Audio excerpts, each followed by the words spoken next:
Welcome back. We continue with some company stories. Nigeria's aviation industry has recorded another feat as Air Peace operated its first all-female flights from Lagos to Abuja and Owerri in Imo State.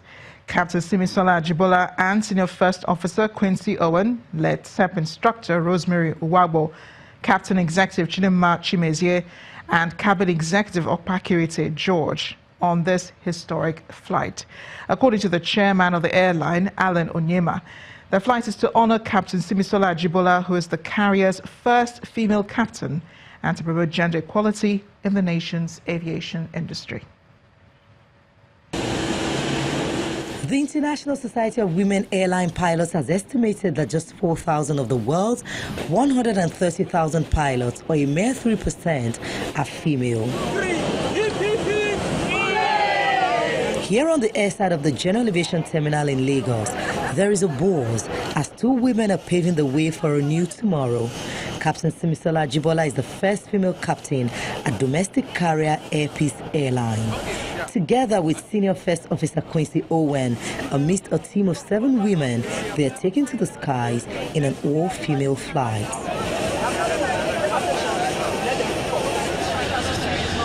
And it's time to take the helms on this Lagos-Abuja flight. 55 minutes later, Abuja is in sight as the airplane receives a water cannon salute as our camera captures this. Many are excited to know women took the flight deck, and the captain in command says this is another break in the ceiling. I saw you coming out. I'm glad that most people are beginning to embrace the fact that they will have women in their, and they shouldn't be worried about it. Today was a perfect example, all female crew, and we got to Abuja safely. Then it's time for a formal meeting where a representative of the Ministry of Transport and the airline's chairman speak on this historic moment. We've decided to celebrate this day, and in celebrating this, we are challenging other youths out there that you can be the next Captain Simisola Ajibola. The history they made is that actually this is the first time Air Peace actually made a flight with a high-performance aircraft to Abuja today. When all is done in the FCT, Captain Simisola takes another leg of the flight into Owerri, the Imo State capital.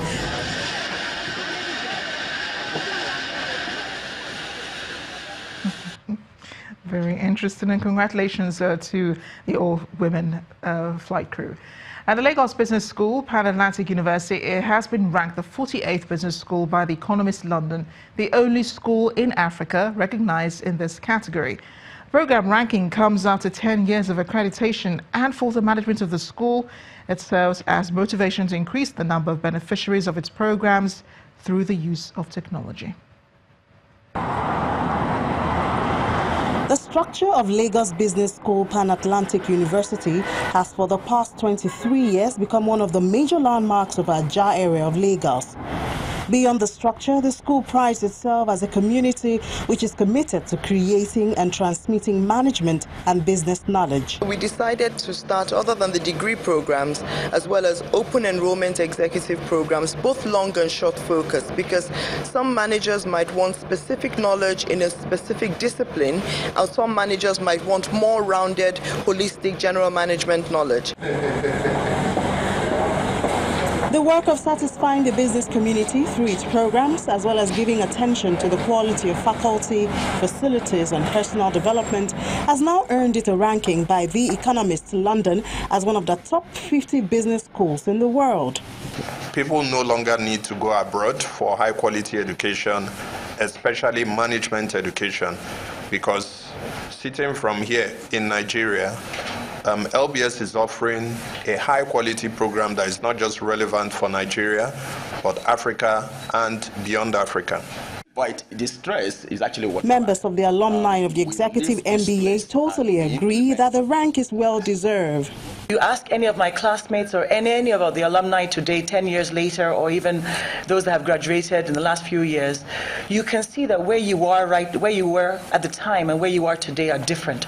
And that's because you've inculcated not just that educational standard, but the fact that you know you have a level of responsibility to society, to making sure that you develop the better, just take your companies to the next level. And that's because we were able to have great lecturers, facilitators, that we usually say, and an environment of learning that allows you to become who you are. LBS has promised to continue to pursue excellence as they internalize integrity and professionalism. Scores of distributors and customers of Dangote Cement have been rewarded for their commitment to the building material giants in sales of top brand products. The distributors were rewarded at the Customers Award on Gala Night, where a new variant of the leading Dangote Cement was also unveiled. Rewarding distributors and customers for loyalty is a tradition of Dangote Cement that comes to play every year. This edition is, however, different with the unveiling of the Dangote Blockmaster Cement announced by the president of the company, Mr. Aliko Dangote. It's going to be a unique blend of cement designed to address not only the needs of the block makers and construction companies, but also indeed a wide range of customers nationwide. And that's not all. These Dangote Cement distributors also received the pledge of the company to give them the front seat of distributorship when the new dairy farming and petrol refining business kick off. As soon as our new projects come on stream, the opportunity for priority distributorship will be available to you as a reward for your loyalty. So anybody who is dealing in cement, he has automatic distributorship in petroleum products, in fertilizer, in petrochemicals, in whatever we do. The event dovetails into the award ceremony with the recognition of distributors and customers at the regional and national levels. It's okay. My plans are to plan for a new strategy to make sure that I move what I moved last year, to make sure that I sell more than what I sold last year. We believe in developing long-term relationships with these distributors. They build warehouses, they invest in transport, we support them so that we're bonded in for the long term. I think my expectation is that we'll do much better than last year, which is 2017. We did well 2017, but we hope to do much better. And I think as the economy continues to grow, continues to do better, we also do very, very good. As Dangote Cement maintains the leadership of Africa's building materials market, the ultimate goal is to keep delivering value to end users. Let's get into some more business news now. Here's Anne Mawodo.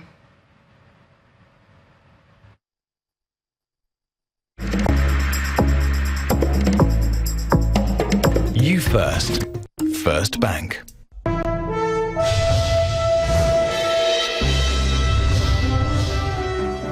Thanks a lot, Amarachi. Let's begin business news tonight with the Nigerian National Petroleum Corporation today unveiling several critical gas development projects to help meet the target of generating at least 15 gigawatts of electricity by the year 2020. NNPC's Group Managing Director, Dr. Maikanti Baru, says that the project will bridge the gap supply in the domestic gas market, while with the signing and utilization of units operating agreements with 7 oil and gas companies. According to him, the NNPC has engaged 2 world-class project management consultants and other relevant stakeholders to achieve the set goals. The Nigerian banking industry's total assets and contingent stands at 35 trillion naira on a year-on-year basis, representing a 9.3% growth. According to domestic rating agency Agusto & Co., about 2.3% of the industry's asset growth was driven by a 7.8% naira devaluation back in 2017. Gross loans and advances were stagnant at 14.1 trillion naira, and that's when you compare it to the previous year based on available financial accounts of 23 banks. banks. The banking industry remains highly exposed to the oil and gas sector with a total non-performing loan of 1.3 trillion naira. While the bank's earnings are expected to be pressured this year, the industry's total assets and contingents is expected to grow by 14%. Let's check out Nigeria's stock market. It kicked off Monday in the green, but by a low margin as investors traded cautiously amid bargain hunting. Bisi Adebayo has more for us.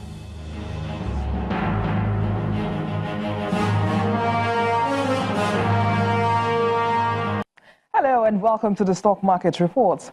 The second trading week of July at the NSE commenced Monday with a positive but marginal 0.06% rise in the all-share index and 8 billion naira added to the equities capitalization.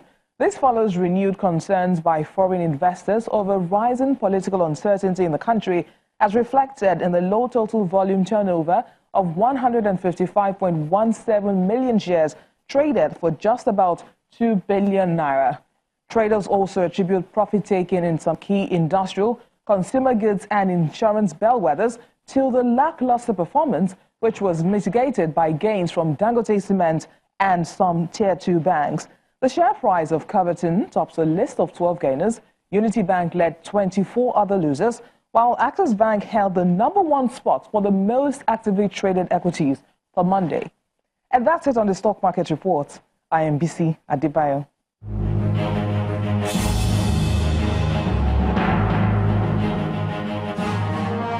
Thank you, BC. It's the same positive outcome for major world stock markets as investors react to the resignation of two key Brexit proponents from the British government, with concerns over a trade war between the US and key partners as losing ground. Here are the numbers for today.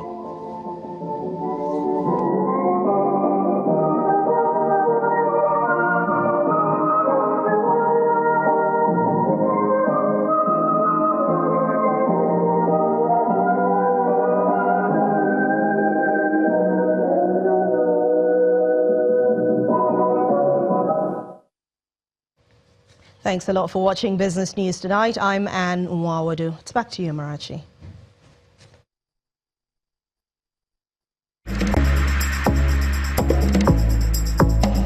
You first. First Bank. Thanks a lot. And wealth creation in Delta State has received a 5 million naira boost from conglomerates under the ownership of Mr. Tony Elumelu.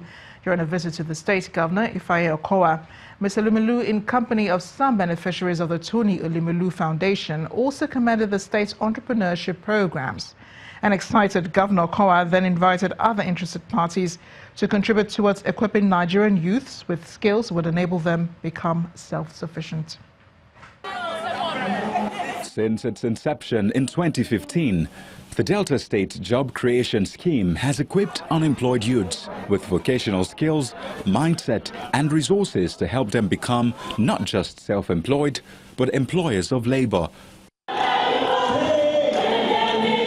So far, the scheme has attracted individuals and corporate partners like the World Bank, and now influential businessman and philanthropist Tony Elumelu joins the list. With him on this courtesy call to Governor Ifeanyi Okowa are young entrepreneurs, beneficiaries of the Tony Elumelu Foundation. Incidentally, Delta State entrepreneurs are also seated, representing some of those who have benefited from the state's various empowerment schemes. They share their success stories. I went in Imo to a training at Songa Delta, where I was trained for fish farming. The grace of God, currently I'm a fish farmer. The state governor then seizes the moment to make a request. It's good when Delta begin to feel the effect of their successes back home, and it's very good. It helps us to reduce the restiveness of our youth. It helps us to create employment. Also, when we are actually bringing out people who are actually creators of employment and not those who speak for employment. There's no wasting time as the request is granted. We will work with this office to put in place, in response to your call, a specific program targeted to support that. With renewed hope, the entrepreneurs rise from this meeting as they anticipate the promised support. Still ahead on the news at 10, Spanish Football Federation appoints Luis Enrique as head coach after Fernando Hierro steps down from the role following their exit from the World Cup. We'll have more in sports news. Stay with us.